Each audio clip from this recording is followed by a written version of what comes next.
संत भगवान का प्रश्न है महाराज जी। महाराज जी आप कह रहे हैं कि तीन देह से परे होकर हम भक्ति करना चाहते हैं, तो तीन देह से परे कैसे हो सकते हैं? तीन देह से परे होकर भक्ति होती ही नहीं है।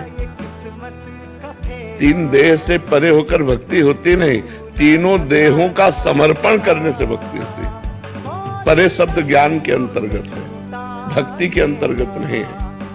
तीनों देह को भगवान में समर्पित कर देना है। स्थूल देह को भगवान की सेवा में, गुरु हो या भगवान उनकी परिचर्या में, सूक्ष्म देह को उनके चिंतन में, और स्वभाव भजन कथा सत्संग नाम कीर्तन ये सुनने का तो स्वभाव है कारण देह, और सूक्ष्म शरीर अंतःकरण से समस्त इंद्रियां और स्थूल देह ये तीनों भगवान में समर्पित हो गए तो भक्ति अपने आप से होने लगेगी। जो आपा है, जो आत्मा है, ये अनुभव करेगी भाव के अनुसार।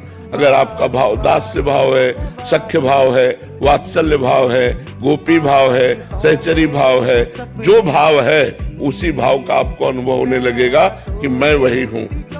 स्थूल देह सूक्ष्म देह कारण देह से परे है भाव देह, जो यातना देह और देव देह इस देहों से भी परे है भाव देह। उस भाव देह की प्राप्ति स्वयं को होती है, और स्वयं से फिर ठाकुर जी की दिव्य परिचर्या होती है।